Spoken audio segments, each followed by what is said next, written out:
Hello दोस्तों, आज के इस वीडियो में हम लोग ब्रेक इवन पॉइंट के बारे में जानने वाले हैं कि ब्रेक इवन पॉइंट क्या होता है और इसको कैसे निकाला जाता है। अगर आप ऑप्शन ट्रेडिंग करते हैं तो ऑप्शन ट्रेडिंग करने से पहले आप लोगों को ब्रेक इवन पॉइंट पता होना चाहिए, ताकि आप लोगों को यह पता चल सके कि किस लेवल से ऊपर जाएगा तो मार्केट आप लोगों को प्रॉफिट देगा और किस लेवल से नीचे तक रहेगा तो आप लोगों को वहां पे लॉस होगा, किस लेवल पे रहेगा तो वहां पे आप लोगों को प्रॉफिट और लॉस कुछ भी नहीं होगा। तो ये लेवल्स आप लोगों को पता होना चाहिए और ये लेवल्स कैसे निकालते हैं आज के इस वीडियो में आपको प्रैक्टिकल करके दिखाने वाला हूं।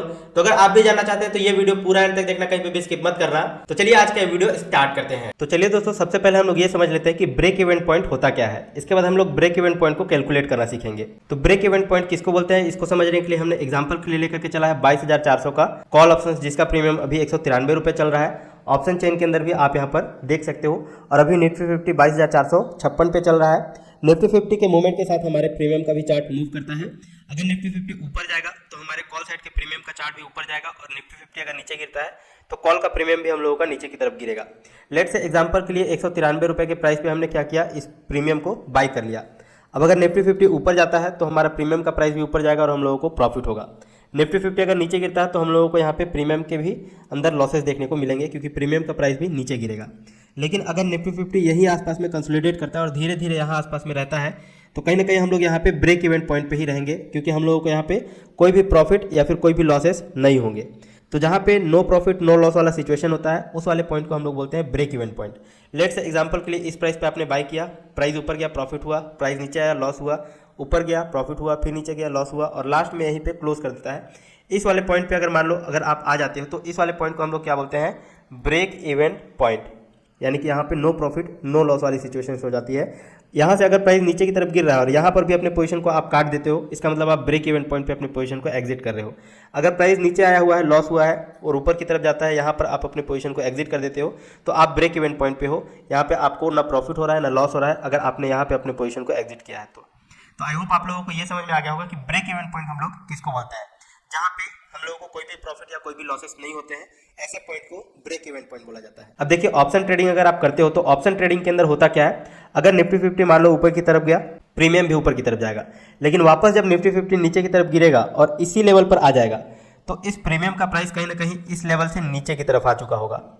तो यहाँ पे देखिए, ऑप्शन ट्रेडिंग के अंदर क्या होता है, ब्रेक इवेंट पॉइंट जो है वो चेंज होता रहता है। हालांकि आपने 193 पे बाय किया हुआ है और निफ्टी 50 जब यहाँ आसपास में ही पहुंचा रहेगा तभी आप यहाँ पे ब्रेक इवेंट पॉइंट पे होगे। लेकिन निफ्टी 50 अपने पुराने वाले लेवल पर आएगा तब तक आपका जो लॉसेस यहाँ पे हो जा रहेगा।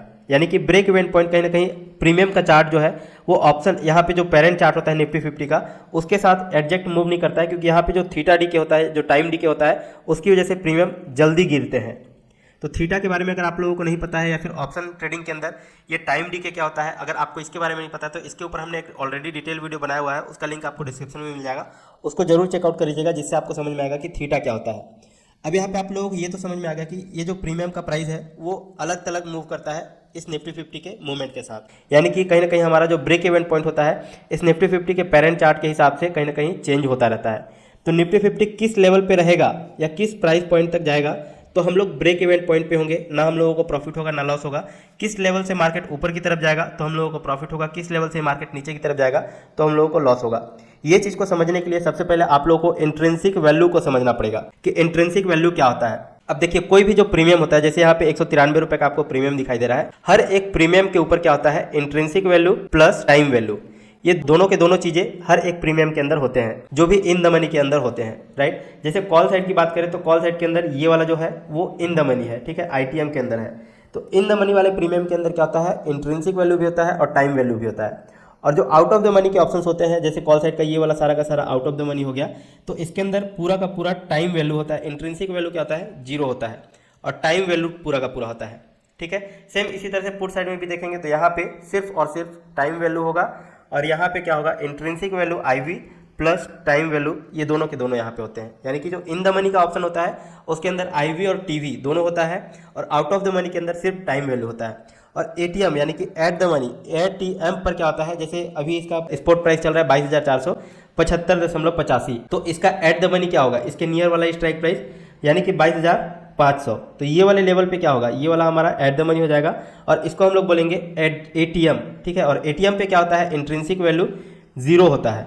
एटीएम और ओटीएम पर इंट्रिंसिक वैल्यू जीरो होता है, और यहाँ पे सिर्फ और सिर्फ टाइम वैल्यू होता है। ठीक है, 100% टाइम वैल्यू होता है। तो आई होप आप लोगों को टाइम वैल्यू, इंट्रिंसिक वैल्यू के बारे में समझ में आ गया होगा। अब अगर आप लोगों को इंट्रिंसिक वैल्यू समझ में आ गया तो आप लोगों को ये कैलकुलेट करना पड़ेगा कि इंट्रिंसिक वैल्यू को कैसे निकाला जाता है, ठीक है। मतलब अगर मान लो कॉल साइड की बात करें 22,400 के अंदर जिसका प्रीमियम 193 रुपये चल रहा है, जो कि आपको यहाँ पर दिखाई दे रहा है, तो इसके अंदर अभी कितना इंट्रिंसिक वैल्यू है और क्या जो आउट ऑफ द मनी में है, क्या इसके अंदर इंट्रिंसिक वैल्यू हो ही नहीं सकता? ऐसा बिल्कुल नहीं है, क्योंकि अगर ये प्राइस मान लो कि बढ़ते बढ़ते यहाँ पर आ जाता है, यहाँ पर आ जाता है, तो कहीं ना कहीं ये वाले जो प्रीमियम है, ये वाले प्रीमियम है, वो इन द मनी में चले जाएंगे।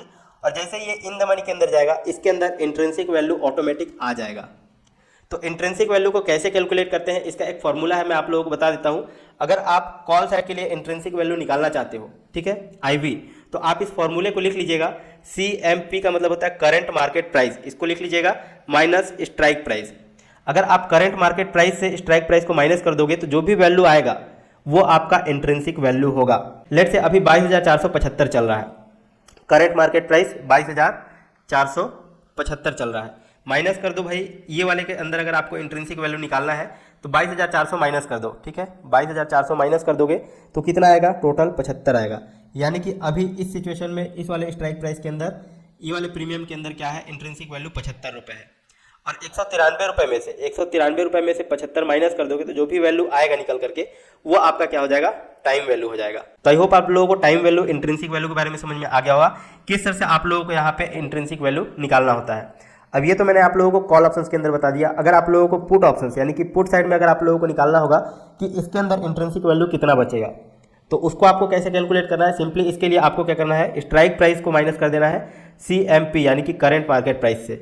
तो स्ट्राइक प्राइस अभी यहाँ पे देखो, मान लो अगर 22,550 का अगर आप निकालना चाहते हो, ठीक है, तो 22,550 माइनस कर दोगे कितना, 22,475, ठीक है, इसको माइनस करोगे तो कितना आएगा, जो भी वैल्यू आएगा वो आपका क्या हो जाएगा, इंट्रिंसिक वैल्यू हो जाएगा। मान लो लेट्स एग्जांपल के लिए 75 रुपये बचता है, तो 75 रुपये आपका यहाँ पे इंट्रिंसिक वैल्यू हो जाएगा। और अगर आप इसको माइनस कर दोगे इस वाले प्रीमियम से, यानी कि 169 से 75 को आप माइनस कर दोगे तो जो भी वैल्यू आएगा वो आपका टाइम वैल्यू हो जाएगा। तो आई होप आप लोगों को कॉल और पुट साइड में इंट्रिंसिक वैल्यू और टाइम वैल्यू कैलकुलेट करने में आसानी हुआ होगा। तो चलिए अब हम लोग यहाँ पे समझते हैं कि कैसे ब्रेक इवन पॉइंट को कैलकुलेट करना है निफ्टी 50 के अंदर। सबसे पहले मैं आप लोगों को ऑप्शन बाइंग के हिसाब से बताऊंगा, इसके बाद ऑप्शन सेलर के हिसाब से भी मैं आप लोगों को दिखाऊंगा कि कैसे ब्रेक इवन पॉइंट को कैलकुलेट करा जाता है। तो हम लोग एग्जांपल के लिए लेकर के चल रहे हैं, 137 रुपये इसका प्रीमियम का प्राइस चल रहा है, 22,500 का कॉल ऑप्शन हमने सेलेक्ट करा हुआ है, जो कि आप यहाँ पे ऑप्शन चेन के अंदर भी देख सकते हो। अभी निफ्टी 50 22,456 रुपये पे चल रहा है। मान लो आपने 22,500 का कॉल ऑप्शन आपने बाय कर लिया, जो कि यहाँ पे चार्ट के ऊपर दिखाई दे रहा है, 22,500 का लेवल ये वाला है। अब आप लोगों को पता है कि अगर आपने कॉल ऑप्शन खरीदा हुआ है, इसका मतलब अगर प्राइस इसका ऊपर तभी जाएगा जब निफ्टी 50 ऊपर की तरफ जाएगा, यानी कि निफ्टी 50 अगर ऊपर जाएगा तो आप लोगों को यहाँ पे प्रॉफिट होगा। अगर निफ्टी 50 नीचे गिरता है या फिर साइडवेज रहता है तो आप लोगों को यहाँ पे क्या होगा, लॉसेस होंगे। तो निफ्टी 50 किस लेवल तक जाएगा, मान लो ये 22,500 के ऊपर आपने यहाँ पे ऑप्शन बाइंग किया हुआ है और निफ्टी 50 अगर थोड़ा बहुत ऊपर जाता है और 22,500 तक एक्सपायर हो जाता है, जो भी एक्सपायरी डे रहेगा, जैसे कि यहाँ पे इस केस में 9 मई का एक्सपायरी डे है, 9 मई तक क्या होता है, 22,500 पे क्लोज कर देता है। तो इस केस में आप लोगों का ये जो पूरा का पूरा प्रीमियम है वो जीरो हो जाएगा, यानी कि पूरा आपका यहाँ पे लॉस हो जाएगा। 137 रुपये जो भी आपने प्रीमियम पे करके रखा हुआ है, मल्टीप्लाइड बाई 50 अगर आपने एक लॉट से किया हुआ है तो इसको आप लोग देख लेना, इतना आपका पूरा का पूरा लॉस हो जाने वाला है। लेकिन वहीं पे अगर 22,500 के नीचे किसी भी प्राइस पे रहता है, 22,499 भी पहुंच जाता है या फिर उसके नीचे किसी भी प्राइस पे रहता है, आपका पूरा का पूरा प्रीमियम यहाँ पे क्या हो जाएगा, जीरो हो जाएगा। क्यों? क्योंकि इसके अंदर इंट्रिंसिक वैल्यू कुछ भी नहीं रहा, क्योंकि ये पूरा का पूरा आउट ऑफ द मनी वाला एरिया हो जाएगा कॉल ऑप्शंस के लिए। और आउट ऑफ द मनी के अंदर पूरा का पूरा इंट्रिंसिक वैल्यू जीरो होता है, सिर्फ और सिर्फ क्या होता है इसके अंदर टाइम वैल्यू होता है, जो कि टाइम यहाँ तक ही है 9 मई तक, और 9 मई तक अगर निफ्टी 50 यहीं तक ही मूव करता है, इसके अंदर ही रह जाता है, तो इस केस में आपका पूरा का पूरा प्रीमियम जीरो हो जाएगा। अब आप लोगों को प्रॉफिट कब होगा, देखिए 22,500 के अगर ऊपर क्रॉस करता है ना, तब आप लोगों को यहाँ पे प्रॉफिट देखने को मिलेंगे। 22,500 के अगर ऊपर जाता है, कितने पॉइंट ऊपर जाना चाहिए, तो आप लोगों को ये पूरा का पूरा प्रॉपर कैलकुलेशन करना है। 22,500 प्लस जितने भी रुपए आपने प्रीमियम पे करके यहाँ पे बाय किया हुआ है, यानी कि 137 रुपये, तो इसको आप ऐड कर लोगे तो 22,500 प्लस 137, 22,000 कितना हो जाएगा, 637 रुपये हो जाएगा।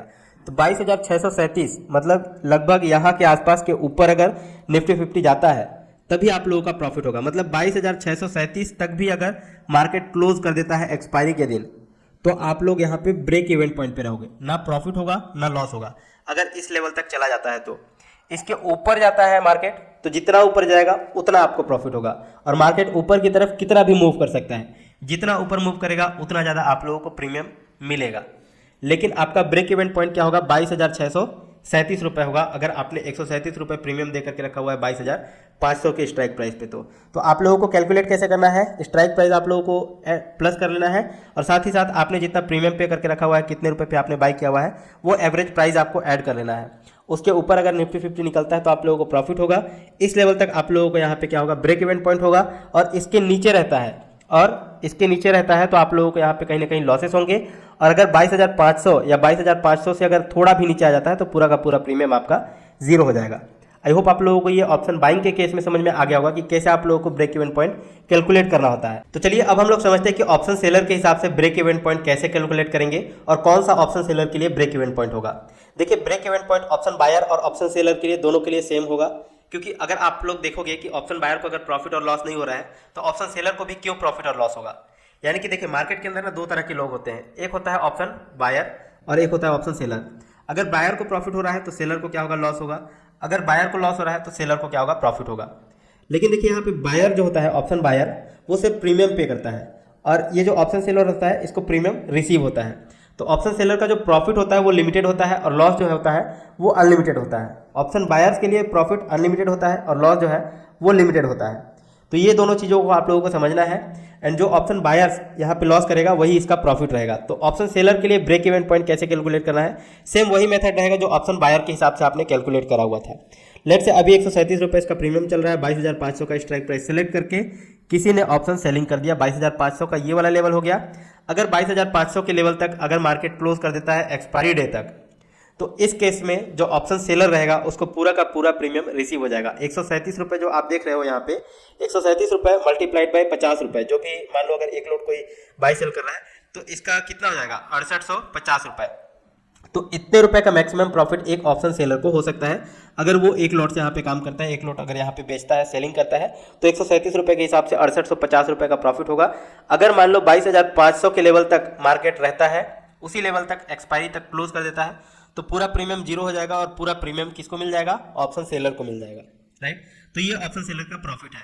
इसके नीचे नीचे किसी भी प्राइस तक अगर निफ्टी 50 रहता है तो उस केस में पूरा प्रीमियम ऑप्शन सेलर को मिल जाएगा। तो ऑप्शन सेलर का ब्रेक इवन पॉइंट कौन सा होगा, इसके ऊपर की तरफ अगर जाएगा तो कहीं ना कहीं इसको फिर लॉस होना स्टार्ट हो जाएगा। लॉस होना नहीं, मतलब ब्रेक इवन पॉइंट ऊपर की तरफ है इसका ऑप्शन सेलर का, तो ब्रेक इवन पॉइंट वही वाला होगा जो ऑप्शन बायर का था। जैसे एग्जांपल के लिए अगर इसमें हम लोग प्रीमियम को ऐड कर ले, ठीक है, यानी कि 22,500 प्लस 137 रुपये अगर हमने यहाँ पे प्रीमियम पे करके रखा हुआ है, तो हमारा ब्रेक इवन पॉइंट क्या हो जाएगा, 22,637 रुपये। यानी कि आप यहाँ आसपास में देखोगे 22,637 रुपये होगा।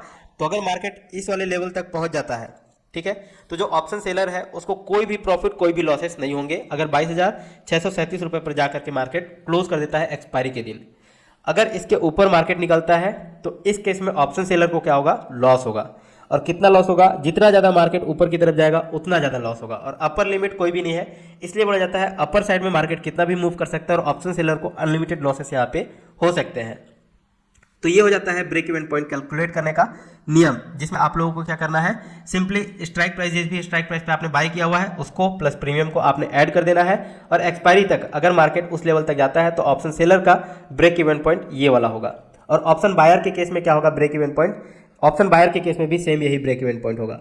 लेकिन ऑप्शन बायर का लॉस इसके नीचे नीचे पूरा का पूरा हो जाना है, जो कि पूरा प्रीमियम जीरो हो जाता है। आई होप आप लोगों को इस वीडियो के अंदर समझ में आ गया होगा कि कैसे प्रीमियम को कैलकुलेट करा जाता है, कैसे इंट्रिंसिक वैल्यू, टाइम वैल्यू को निकाला जाता है, और साथ ही साथ break even point option buyer और ऑप्शन सेलर के केस में कैसे निकाला जाता है, कैसे कैलकुलेट करा जाता है। तो दोस्तों, मुझे पूरा उम्मीद है कि आज के इस वीडियो में आपको सब कुछ अच्छे समझ में आ गया होगा कि कैसे ब्रेक इवन पॉइंट को कैलकुलेट किया जाता है। अगर आपको ये वीडियो समझ में आए, डेफिनेटली इस वीडियो को लाइक कीजिएगा, चैनल को सब्सक्राइब करके बेल आइकन को दबा लीजिएगा, ताकि आने वाले हर एक वीडियो को नोटिफिकेशन आपको सबसे पहले मिल सके और आप किसी भी इंपॉर्टेंट वीडियोस को मिस ना कर सके। और अगर आपने अभी तक कोई भी डीमैट अकाउंट ओपन नहीं किया हुआ है तो आपको बेस्ट ब्रोकर का लिंक इसी वीडियो के नीचे डिस्क्रिप्शन और पिन कमेंट में मिल जाएगा। आप वहां से अपना demat and trading account open कर सकते हैं और आप भी अपनी ट्रेडिंग जर्नी स्टार्ट कर सकते हैं। चलिए फिलहाल मिलते हैं नेक्स्ट वीडियो में, तब तक के लिए जय हिंद, जय भारत।